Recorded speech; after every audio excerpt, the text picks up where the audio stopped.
this is the itinerary, what we're going to be covering. We're going to go through things in a fairly chronological, organized fashion, looking at advert copy, look at what happens then when candidates start to research you, look at once they've decided to apply, what does the application process look like, how does your communication work throughout the whole of the recruitment process, and then our old friend hiring managers, how do they engage, and then finally onboarding and looking at how we can improve things overall. Thank you for that. So my premise is this a little bit, how we treat customers, hospitality, we really look after our customers, depending on, the nature of your business. If you're like the NHS and you've got, 70 million customers, maybe you can't roll out the red carpet quite as much as this. But for many organizations, they really do look after their customers because they provide the money for the most part.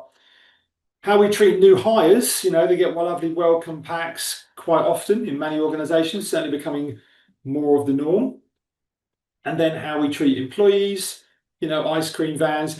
I've been working 30 years now, pretty much almost, and things have changed a lot in those 30 years. Work used to be work. Now work is still work, but actually having fun at work is deemed acceptable. In fact, having fun at work and enjoying your work is actually encouraged in many organizations. So, not every day is going to be an ice cream van outside your office, but, there is, a much better culture to work, I think, in many organizations these days, whereby, it's about getting the job done, in the most beneficial, positive, and helpful way that allows everyone to get on and enjoy their work. Yeah. So that's how we treat employees, which is great. And then how we treat candidates. And I think you guys would agree with this because there probably is not a phone number on your careers page saying, hey, if you like any of these vacancies, just, give us a call. We've got a friendly recruitment team here, ready to answer your questions, ready to speak to you about all these opportunities. That does happen in some areas where where there's a real shortage of staff and they're really desperate to hear from any candidates at all. But we know full well that that's just not viable. It's not that you wouldn't want to do that. It's that it's simply not viable. You don't have the time, resources, and the sheer number of candidates that maybe have an interest is just too much. So we've got to be careful on that though, because we have got limitations, but that doesn't mean, we just draw up the drawbridge and put the wall up and block them off. There is a lot we can do. We just got to be mindful of our time and think about what we can actually achieve. Okay, and you'll see the evidence. I like this example of this advert. Look at these amazing benefits that this organization has. Dog-friendly office, well-being schemes, 33 days holiday, private medical, access to co-working spaces. All of this is great. And then at the bottom, as we receive a high volume of applications, it's not possible to respond to everyone. If you've not heard back within 14 days, please assume your application has been unsuccessful. It's not great, is it? It's sort of, if you're either in and we love you, we'll give you these benefits. And if we don't love you, we're not even going to bother getting back to you.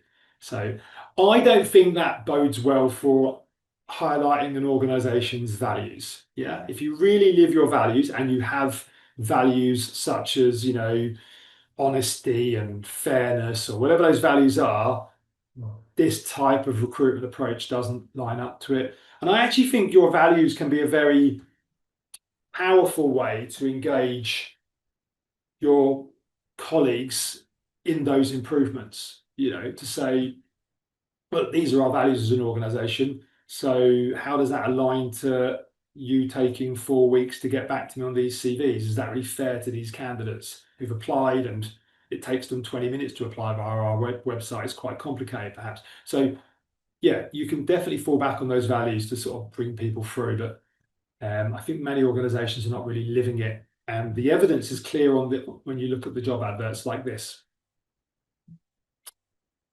So let's get into the advert copy. We'll have a few quick headlines. We do a whole webinar on advert copy, so I won't spend and we've just done it 2 weeks ago, so I won't spend too long on this area.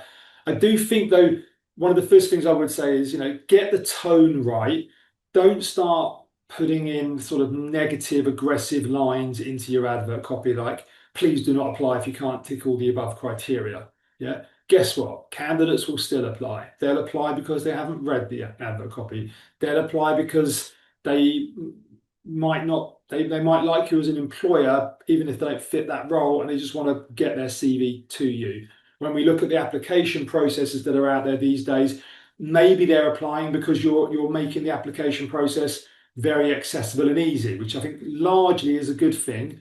But then you have to accept that you're going to get more people who apply that don't read the advert and meet the criteria.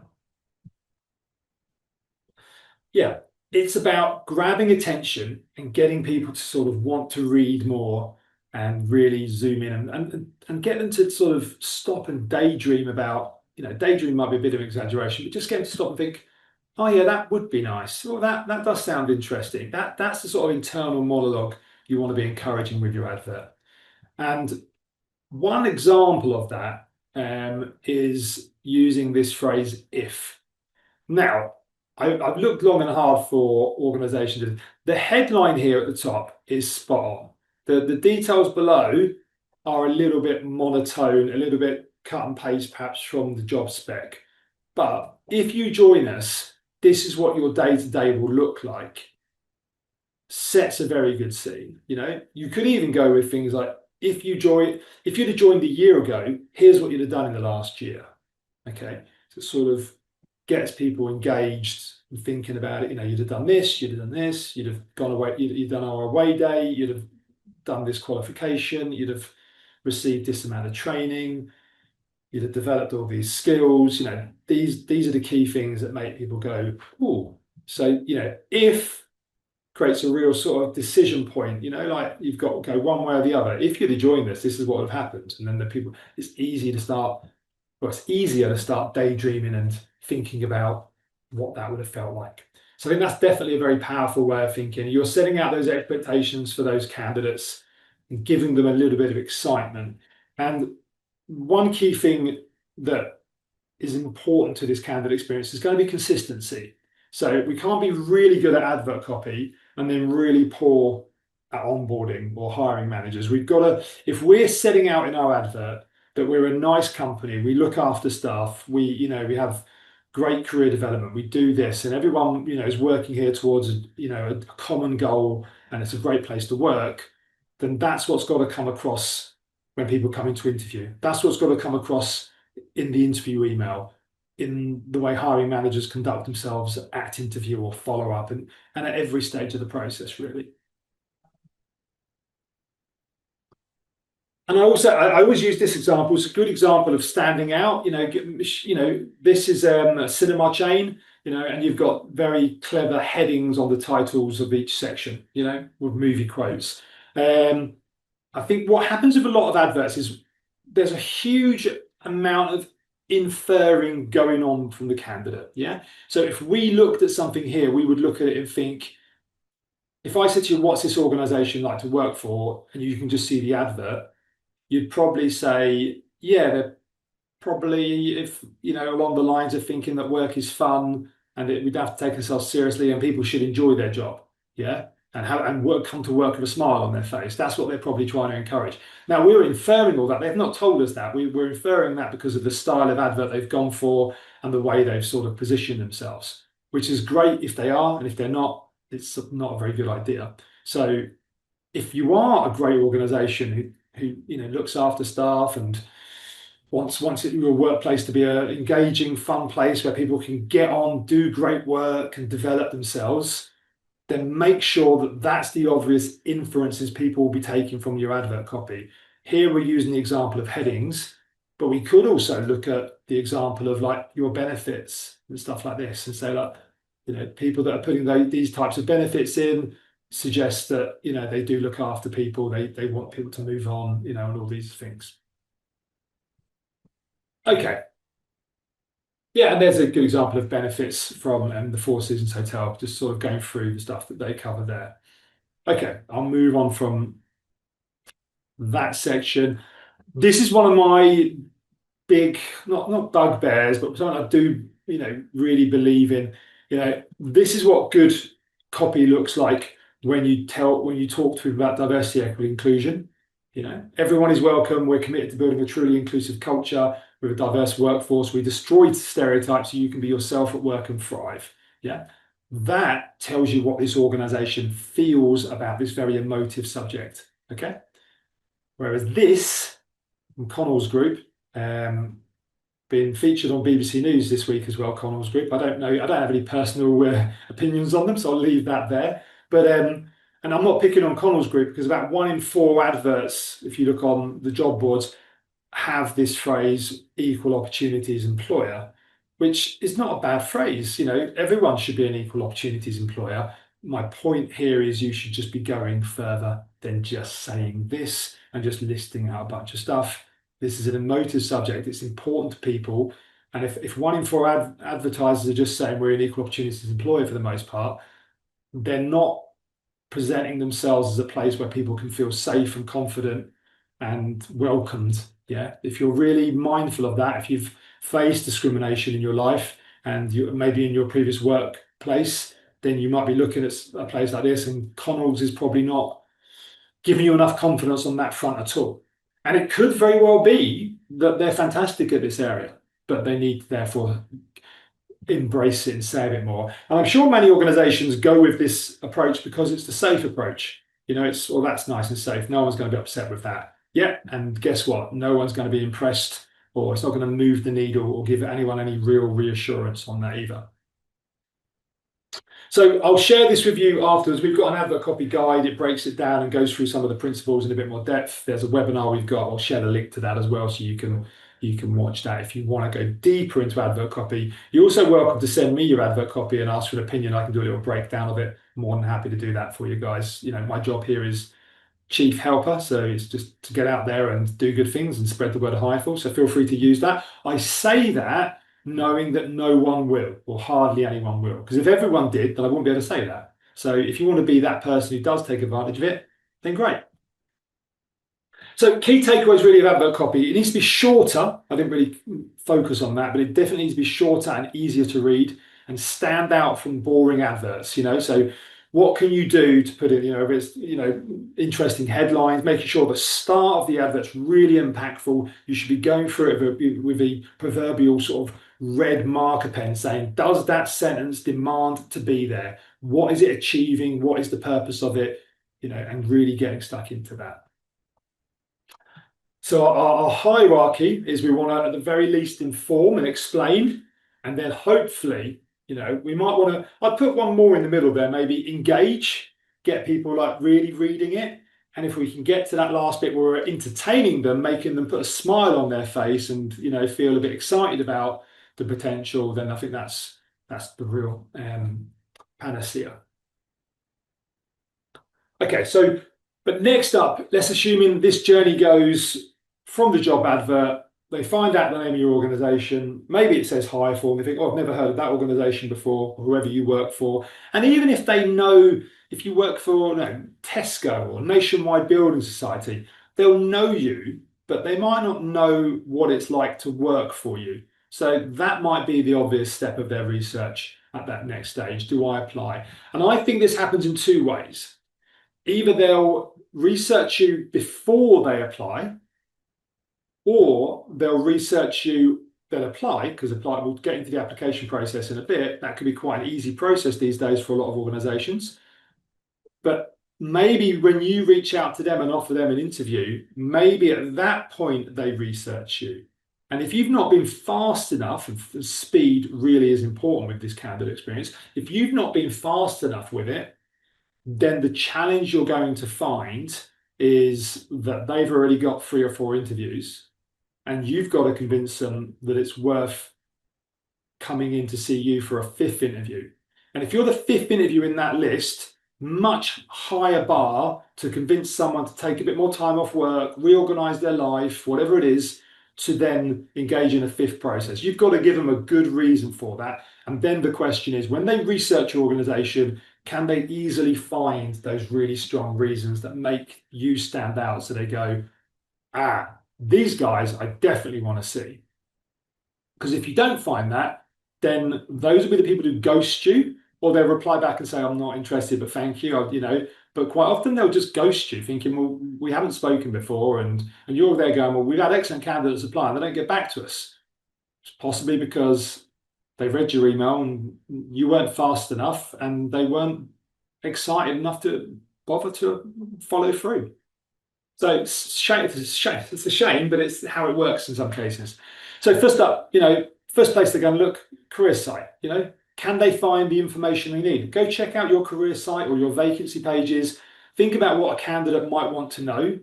And I think in 9 out of 10 cases, there just isn't enough information there. There isn't enough information to answer the type of questions candidates want. And you already know what candidates want to know, because when you speak to them, when you do that first briefing call, or you pick up a phone to a candidate and you start talking about the role, they'll ask you a series of questions. If they're asking you questions that they cannot, that information is not listed on your career site, that's a gap, and a gap that you need to fill. Does it tell your employer story? Does it really break down who you are, why you do it, what makes you great, why people continue to work for you, etc., etc. Okay, yeah, Claire said it first comment. So yeah, please do give comments, guys, and questions. So Claire says, we like to ring candidates, but getting younger candidates to answer the phone is very difficult. We follow this up with an email. Again, they don't answer. I had to open a Snapchat account to reach out to the younger generation. Claire, I was just going to ask about WhatsApp. You'll see, I'm not going to click on it because I've got WhatsApp here on the desktop myself, and that we're looking at tools like that within our ATS as well. Yeah, and I was going to say, how young are they? Because we've got a group chat for a holiday for me and my partner. We've both got teenagers that are all going on holiday, and then we post to the WhatsApp every day, and quite often they don't see it till later that day. So yeah, that is interesting. I think WhatsApp, SMS. I don't know whether you need to be going all the way to Snapchat, but that's up to you. If it's working, great, and your organization and you're comfortable with it, great. But you'd like to think as well, my son's 17, is looking for part-time jobs at the moment, and I've said to him, check your email every day on your phone, things like this. So, because it's not really in his mindset as a 17-year-old to check his email ever.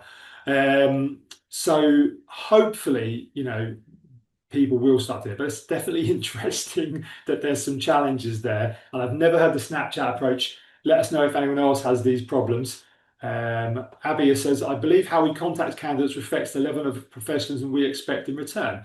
Yeah, so hopefully we're going to be across everything, giving it our best effort. Yeah. So yeah, cool. Okay. Glassdoor, for the more career-minded professionals, you want to get your content up to date. People are going to check that out for you. Equally, if people just put in like hireful careers into Google, I'd imagine Glassdoor probably pops up at number 2 or 3. And it might be that they're checking us out, but they didn't even think about Glassdoor and they just stumble onto it. So that's a possibility as well. So you definitely want your Glassdoor page up to date. There's a whole webinar. If you're looking to update it, I've got recorded webinars we can share with you, just going step by step through the things you need to do. It's initially a bit of housekeeping to get the pages set up correctly and make sure they're presenting the right story about you. And then it's just about having a strategy to respond to reviews, and an internal strategy to ensure you're doing your best to gather more positive reviews. And if you don't have that strategy, you will be having a lower rating than you perhaps need to have. So there's no reason why, if you haven't got a strategy, get to the webinars that I have, improve the strategy, and you'll be able to get that rating up. Okay, now one of the things I want to touch on is, there's so many questions out there, so many questions candidates could have, and we are moving towards a bit of a chatbot culture, I think. Certainly what we see with our friend ChatGPT, more and more people using it. 1 billion people now use ChatGPT. There's 8 billion people on the planet, so 1 in 8. And we've built some chatbots now, and I think this is going to happen more and more, where people will see a chatbot, click here to chat, and will anticipate, because of AI, that experience will be a good experience. And it might be because of speed as well. They may just want to, I don't want to read the website and go through all these things. And we've got an FAQ section here. Maybe the answer to my question is buried in the FAQ section. well, actually, maybe we can just come on here, start a chat, and I can say, what are the benefits like, something like that.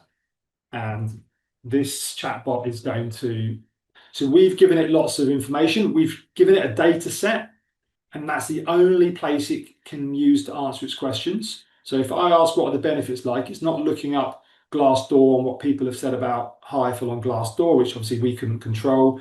It's the information that we give it. So it provides stuff like that. So I could ask, what? Oh, it's like, I have tattoos. Is that an issue? So we built these chatbots. They're easy to build and deploy. The main challenge is actually getting the data together. So you can ask it a series of questions. But what's really nice, if I ask it a question like something really bizarre, such as, is there a sock policy or something? I can't imagine it would be. I suspect it will probably say, I can't answer that question. I don't know. It might talk about our dress code because it's got some information about dress code. But if every question it doesn't know the answer to, you get the, there we go, it couldn't find information about that. So you get the report on that at the end of the month, and you can see where the gaps are, where candidates are asking questions, and these are the gaps, and you can fill out those gaps, just yourself, just adding the question, adding the answer into the data set, super easy. And then the marvelous AI just understands the question, reads your information, understands the information, and will just be able to succinctly answer all these questions in a very easy way. So that's a pretty cool, easy to use tool. We also have one that's used for onboarding as well. So that will help candidates they might have similar questions on onboarding, but they might be more specific around, your policies and what happens and how to book holiday and things like this that they might commonly ask. Okay, so a few takeaways. Job seekers, when they're at this research phase, they want to see what it's like to work for you. I didn't really stress that, but the more you can show images is really key. I think maybe there's video as well, but the more you can show, there's no point just imagine they drive past your building every day on the A45 to work, to go to their current job, and they know of you. They've driven past the building. Well, maybe they want to see what it's like on the inside of that building. Particularly if you've got a nice work environment, you should really be asking yourself the question, is this visible? Do we present this? Or is this like a secret that we just keep and people don't get to see it till they get to interview? Because guess what? They won't come to interview. Many of them won't be excited enough to actually make that leap and say, yes, I'll give up my time. I'll arrange my schedule so I can get across an interview with you. Yeah, job seekers want to read independent reviews. I think that's a given. And then, all of us have a very short attention span to now finding out answers. So we're going to want to easily find answers to these questions. Interestingly, more and more people will be using ChatGPT, and they'll be saying, what are the benefits like at hireful? What can you tell me about working there? Haven't done this, by the way, but in a long time. But anyway, and they'll be getting their answers from ChatGPT, which will just summarize the information and bring it forward and tell you what's going on. And you can see it's referencing hireful's page here and stuff like this. So yeah, gives you a bit of an idea. So, and interestingly, this is coming from Indeed, employee reviews on Indeed. So you've got like ratings on Indeed as well. So these rating places like Glassdoor and Indeed, they're going to become more important as people lean into AI. So whilst this question was put into ChatGPT, that question could be put as well. I haven't done this before. Could be just put into Google. Okay. Google's trying to drop in more AI answers at the top here. Didn't actually give me an AI answer on that occasion, but give me a bit of a snippet here. I get this bit of a snippet from Glass, and it's heavily dominated by Glassdoor and Indeed on that example there. Okay. Okay, now my favorite application process. So a little word about our friends Gen Z. I know Claire was talking about Snapchat and other things earlier on. So 75% of Gen Z have abandoned a job application due to, let's just say a job application, due to the time it takes to complete. And I think many of us have done that. The funny thing is, applications are getting much easier to complete, but people still will drop out of them. But there will be the ones that are longer and more taxing. The obvious example, I've been using the example for years because it's never changed in 10 years, is EasyJet. This is what happens if you apply to work for EasyJet. Starts off, it's really old school, and it asks you to provide a username and password. Yeah. And then you've got to fill out that password, re-enter the password. Password must have lowercase, a basic number, so and so, so and so. Or you can sign in with your Yahoo account because it's 2004. So this registration at the start is, a really poor experience. It's going to encourage, it will get a lot of people dropping out. Yeah, we know that. What we will see more and more is, I've got something live here for you now. Actually, before I go to that, I'm going to jump to something else, but I am going to go live. So let's just go back over here. So what you'll see more and more is easy apply on job boards. This is something that was started. Let me just hit one of these. Acceptable, go away, fine, go away. I'll just hit customer service jobs here or something. Run a quick search and you'll see lots and lots of jobs are easy apply, labeled as easy apply. Yeah. You'll see the same on LinkedIn. You'll see the same definitely on Indeed. You can now actually also filter by easy apply and say only show me roles that are easy apply. So easy apply means if I'm registered with Reed or with LinkedIn or Total Jobs, all of these job boards will have a version of easy apply. If I've registered with them and I've given them my CV and I've told them my salary expectations, my address, my contact details, that they have the basics around me, that if I go hit apply, then maybe there's a couple more questions, but quite often I can apply in just 2-3 clicks. Okay. Now, obviously what that gets you is lots of applications in, but they might not have read fully the job description. It's much easier for them to sort of market their CV out to you. And we'll talk about, we have some AI shortlisting and how AI shortlisting can help you manage with that volume. I'll talk about that in a bit. But really, you're having to deal with those bigger volumes because the market has just moved. Candidate expectations have changed. More and more employers are going with easy apply. Let me just actually see, let me get rid of that. So let's just go to actual employer roles, see how many employer roles this morning are easy apply. So at the moment, just for customer service, there is 15, let me get to employer, actual end employer roles. So not agencies, 1,400 roles in the customer service area. And if I go out and say, get rid of the easy apply bit, then we go to 10,000. So yeah, so about 14%, maybe 13% of the roles at the moment are easy apply, but that number is increasing more and more because all the others that are not easy apply, just to be really clear, you're going to click on and you're either going to have to fill out a longer process on the job board, but more likely they have an ATS that will redirect you across and you'll have to complete the process like we saw. Hopefully it won't be as bad as the EasyJet Taleo one, but it's going to be a bit of a process. And obviously at the point where the candidate clicks and it says, I'm sending you across to apply on the company's website, a lot of people will drop out then, even before they see how bad the application process is, even if it's quite easy. The hireful process, relatively easy. I'm going to show you some stats in a second. But what a lot of the ATSs have done, including hireful, we've integrated easy apply in so that our customers can advertise and use easy apply, and that data flows into the ATS anyway. Okay, now I also wanted to show you some stats because how many people are actually applying. What are the application? This is a stat you should know.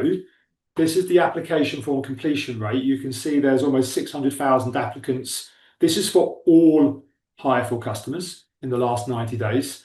So about 92% completion rate. So if they start our application form, 92% will go on to complete it. About a third of our customers are charities. So they've got longer application forms, as you can imagine, because they might need to gather, they don't take CVs, so they might need to get all their work experience, education, gaps in employment if there's a DBS check. So some of those applications are quite intense. So those organizations will undoubtedly have a higher application or lower application completion rate.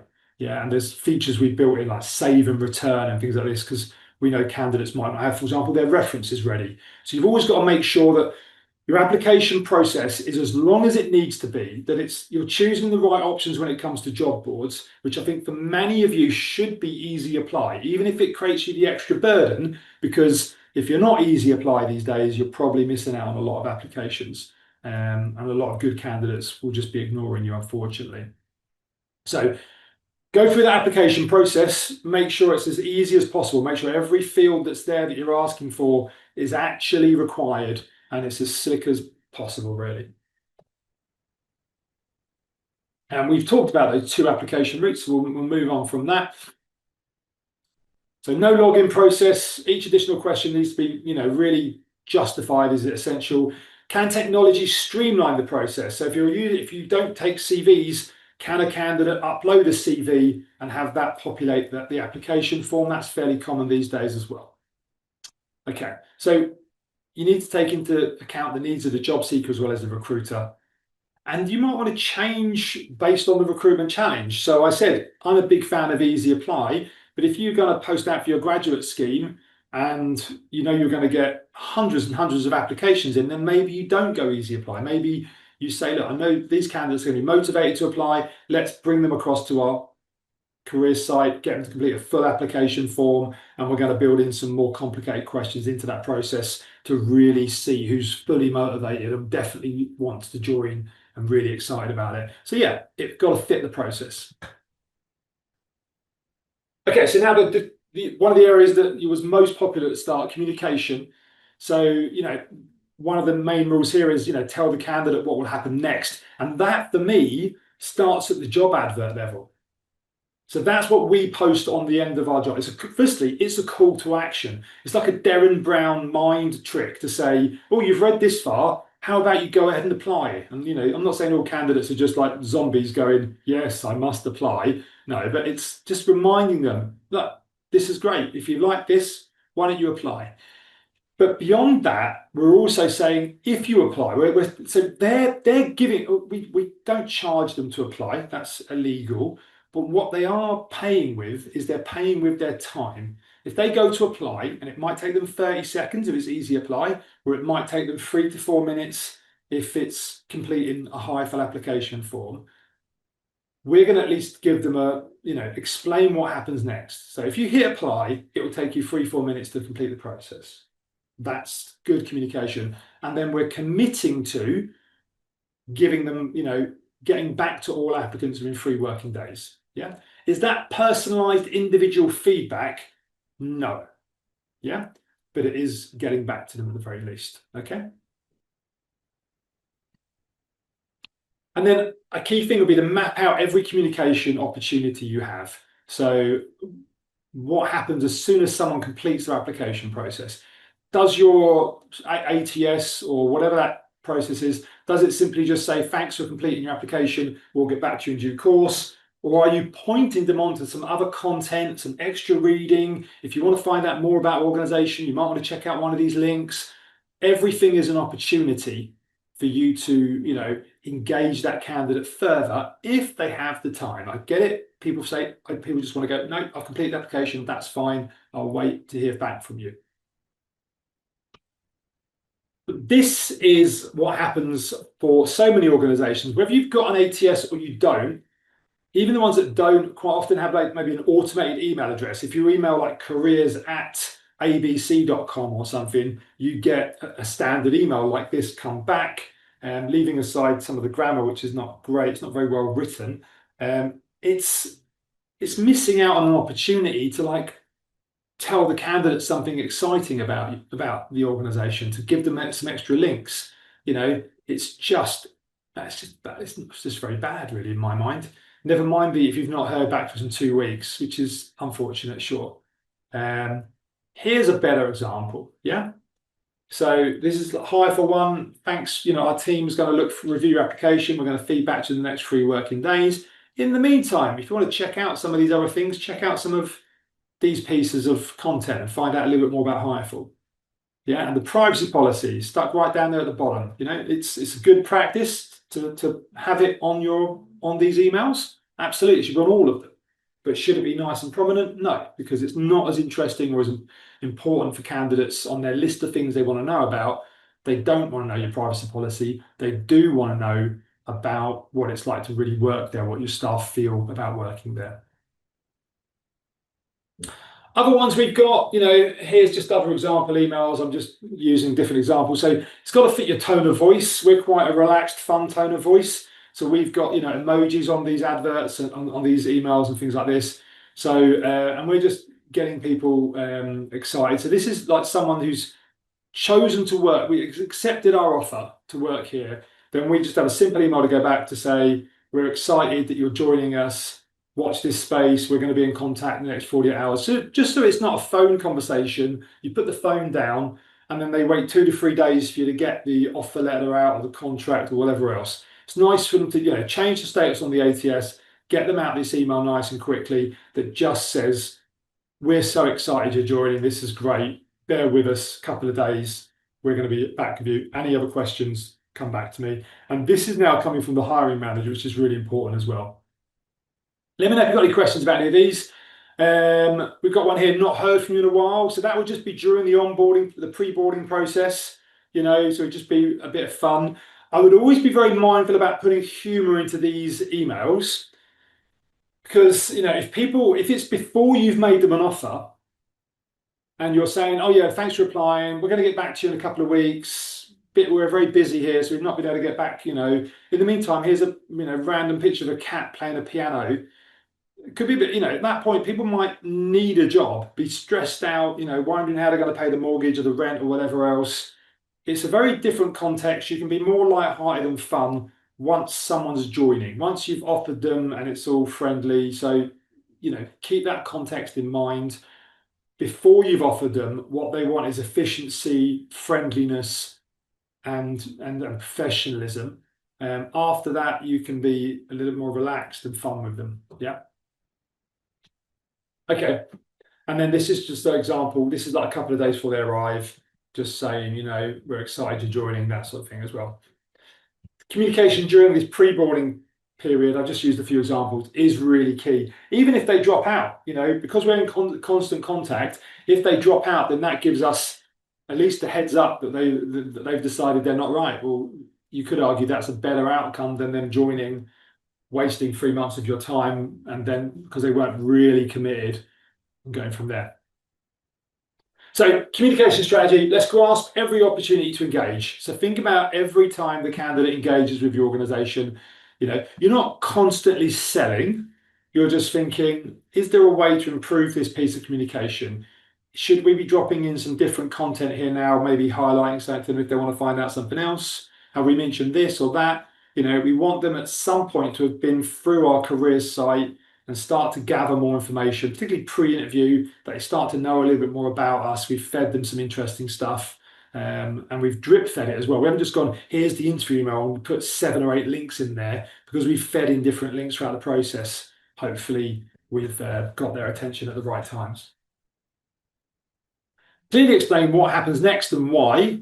The why is really interesting as well. See, if you say like our next stage in our process is to do an assessment, explain that. Explain, because we believe in fairness. We want to make sure we've evaluated the skills of the role, and we want to make sure that the person we bring in is the person with the right skills, the person that will be able to thrive in this environment and do really well in this role. So that's why we use an assessment, and we've designed it so it's not too taxing for you. So it's only 20 to 30 minutes. And obviously we only invite people who are shortlisted to complete this. So you can sort of see, you break down your why, you explain your process, and once candidates are in that process, once they're shortlisted or they're being assessed, then it's making yourself available then at that point. You've gone, appreciate you can't do that to all of the applicants at the start, but then it's like, if you've got questions, here's my details, we can talk it through. Yeah, and it represents your tone of voice. The examples I showed you are very high for your values. Yeah, the values check, I think you can do it every step of this process. So moving on to hiring managers, the most important relationships. As good as you guys do as recruiters or HR professionals, you can be brilliant at your job, looking after the candidate supremely, but the candidate's not going to be working directly with you for the most part, unless you're hiring for your own team. So the most important relationship is going to be the hiring manager. You have to let them step up and take that responsibility, and you have to ensure that their standards are closely aligned to yours. So that there might be little drops off here and there. Maybe they're not quite as good at doing all this stuff as you are, but we shouldn't be seeing a huge noticeable drop off. So what do we need from hiring managers? Clear, consistent communication. If they say they're going to do something, they need to do it. Professionalism, and they're going to live your values. One of the things we're going to touch on in a bit is talk about surveys as well. And I think when you're surveying your interviews, and hiring managers know that you're surveying the interviews and getting feedback on, like, was you treated professionally and things like this, respectfully, then sunlight is a very good sort of way of ensuring that little level of transparency ensures that people all up their game because they know they're being surveyed and benchmarked for their performance interview. This is a wonderful podcast. I don't know if you like podcasts or not, but I would suggest the links in the appendix. I would suggest you listen to it. It is just, I love practical stuff. And this Jo Irwin, wonderful woman, goes through it and gives you the step-by-step of the do's and don'ts of how to conduct a really good interview. So I find this an area that a lot of people haven't ever been trained on in some cases, or if they've been trained, it's like, this is how our organization does it. And Joe's just got lots of very sensible, solid ideas. So I'd encourage you to check that out. And as I mentioned, post-interview surveys are a great way to engage hiring managers. So within our ATS, if customers turn on this feature, then once a candidate comes into interview, we email them these 5 questions for post-interview. Yeah, and they're quite simple. It just says, look, our customer, whoever that name is, wants to deliver a really professional interview experience. So they've asked us as hireful to reach out to you. Would you mind answering these 5 questions? So we get good engagement from it. People answer them. And you can see the benchmark scores as well. So you can see how well you're doing. You can benchmark different hiring managers. You can also benchmark your organization against other not other individual organizations, but all the other organizations who are answering these questions. So you can sort of see how well you're doing as a guide against the rest of the organizations using them. And we just think they're quite simple, straightforward questions that just get the job done, and help our customers to improve standards in this area. And then I like this. I borrowed this idea from Greenhouse, the ATS provider Greenhouse. They just had a cool thing about, people doing little GIFs in their office and, congratulating. But this isn't clever AI making these images, by the way. I guess you probably could do that these days, but they actually just recorded it and had a bit of fun with it and did a few different ones. But, however you want to get the team involved, I think it's a nice touch. You could be just sending out a postcard to someone, say, with a picture of the team saying, welcome to the team, we're excited for you to join, whatever. All those little nice touches, you can work it through, that reinforces with that candidate. If they're like a little bit nervous, maybe it's their first job, maybe they worked in a place previously for 10 years and now they're moving, they're a little bit anxious. These things just sort of set. Everyone seemed nice 4 weeks ago when I interviewed there. These things just sort of help people to, relax and feel like they've made the right choice. So your hiring managers need to help you recruit faster. I didn't really touch on that as a teaching point, but that's absolutely true. Speed is going to be really key. I'm going to talk about AI shortlisting right at the end and how that's going to change up speed for a lot of organizations and change up this whole process. But I think there's a demand that you get people through this process in an efficient way. Yeah. Hopefully those hiring managers want to continue to keep improving their interviewing skills, and really ownership is key, isn't it? Just like saying, if they're responsible for certain things, they have to own it and deliver it to a high standard. Okay, onboarding. We'll fly through this onboarding piece. This is what happens quite often. After people accept an offer, super excited. And then for many organizations, this is what happens afterwards. It's like, the engagement drops off because, I haven't heard in a while and they're doing the paperwork and they're so excited. They've lost that excitement about that new job. So we want to try and maintain that, and you might have this is the hireful onboarding portals and stuff. Get them into a thing, get them working for a section of tasks, get emails bouncing back to them, telling them they've completed these things and, next step, and they're excited. Get the videos on there and other pieces on there. These are all really key. Yeah. So that's a quick snapshot. We have a whole webinar about onboarding. That's a quick snap. We have 2 webinars about onboarding actually. That's a quick snapshot just about the pre-boarding headline, as I would say. Once they start your organization, you want to be checking in yourself as a recruiter and an HR person. You might find you've got a relationship. Maybe they're going to tell you things. If the hiring manager's not really doing what they need to be doing, or they've not sure how it's going, you've got the longest relationship with them, really. So in those early stages, you might be a good confidant for them to hear any issues or gripes that hopefully can be easily resolved. And we want to design an induction that sort of has nice early wins, so we can sort of build people's confidence so they know they're on the right path. We want to maybe set some milestones. So you're clearly being very structured and saying this is where you should be after 30 days, 60 days, 90 days. Because as much as you can give positive feedback to people, setting milestones and having them so they know they're on track, they're doing what they need to do, they're fulfilling it, it removes all of the nerves that they're going to fail their probation or something. So that was a brief jump through onboarding. So we want it clearly mapped out and the responsibilities assigned, who's doing what. We want to maintain that new hire post-offer excitement. And you need to think about that, how long is that process? If you've got DBS checks and things like this, you need to think about, right, this is taking 2 months typically because we've got a lot of checks, security clearance, whatever else. How do we maintain that excitement? What can we do? And it'd be fun, welcoming, and the last word there, triumphant. I think it's important. We're reinforcing to candidates that they've done really well. That they have achieved all this. We have a proper process here with assessments and so on and so, and they should be proud of themselves that they have met these standards, and that means that they are set for success now with our organization. They've got the right level of skills. They should be excited and they should be proud. Okay, and then touching on these last bits of improve, which is really just about managing the numbers. So as we said, we can survey your post-interview, but we can also survey new hires. 24 hours after interview, you can survey upon recruitment, upon them accepting an offer. They've accepted an offer, great. Now this is a more detailed survey we'd send out, asking all the various bits about, what did you think of this or that or the other in our recruitment process, what could we improve? And you're really asking them to be really open and honest there. So look, just be completely honest. We only get better by improving. Yeah.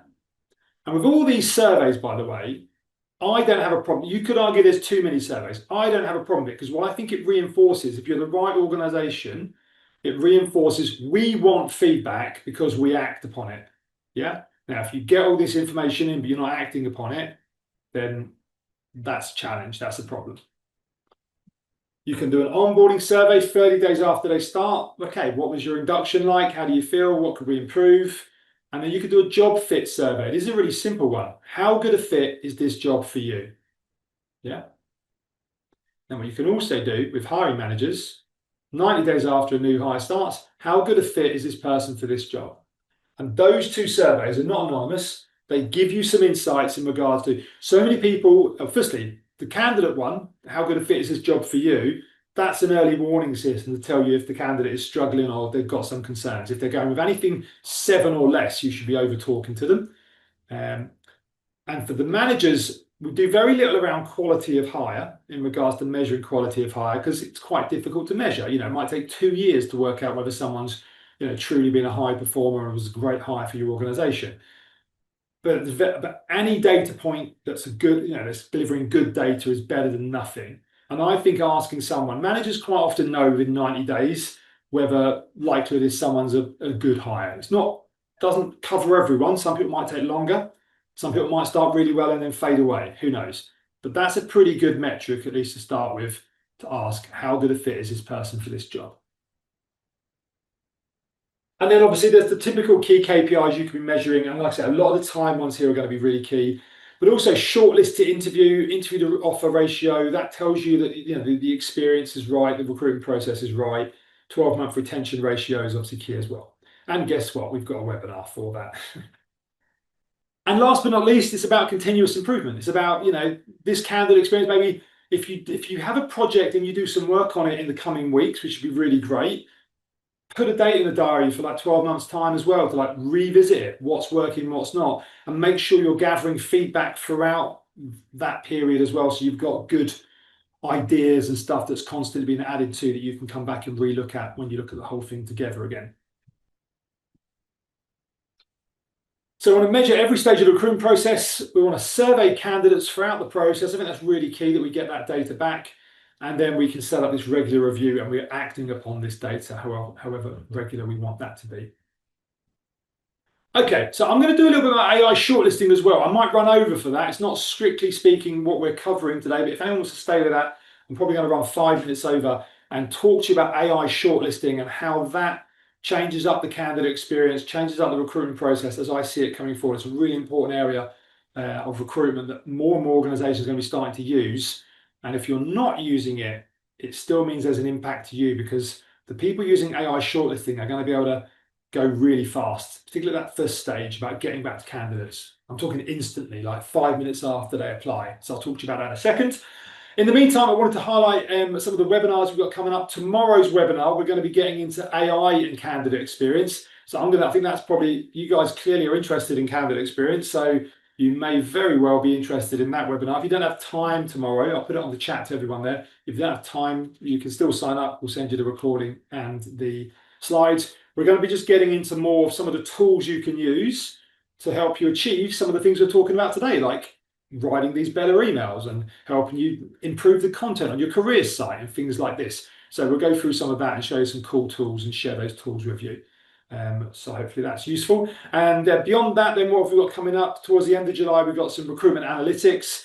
I've got a webinar around AI shortlisting itself. We're going to get deep into that. And then my colleague, while I'm on holiday in early August, my colleague Caitlin is running an all-new webinar about recruiting on social. So I think it was Claire who mentioned about Snapchat earlier on.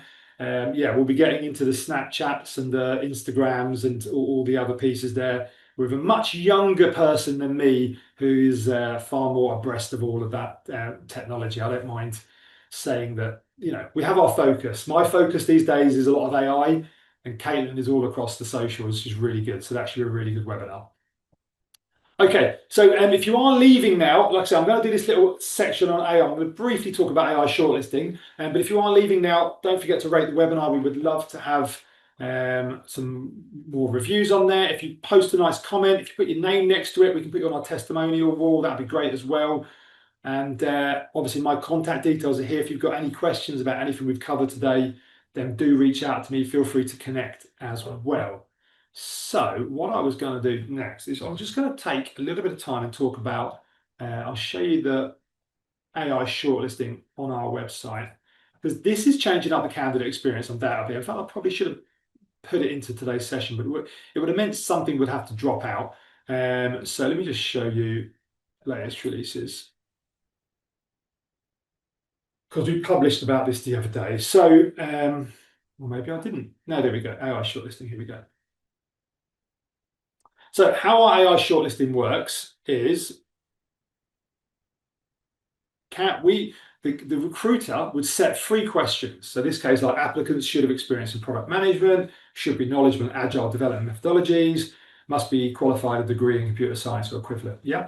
And the AI makes a score based on that, based on those 3. It looks at the CV, looks at the anonymized version of the CV, and it makes a score based on those 3 questions. So the AI is not trying to work out who's the best applicant.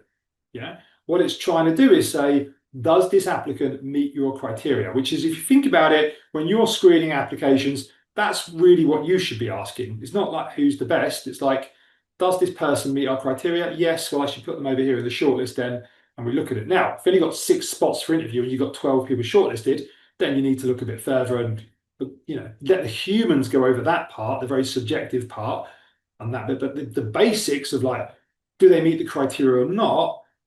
AI can do. And then what happened in simple terms here now for customers using it, they get the score come down and they can see. And our view here is that they can get to the talented candidates faster and they can engage them faster. At the moment, they'd still be engaging them manually. So candidate scores really high here. They can just jump in and go, yeah, if they've just applied, I'm going to speak to that candidate straight away, pick up the phone, etc., etc. Great. But that might have previously taken them 2 or 3 days to get to that candidate, working their way through all the other applicants. So they get there faster, they engage them faster. As you said, the faster you engage, the greater chance that they'll say yes to an interview because you're the first person to ask them to interview, not the sixth.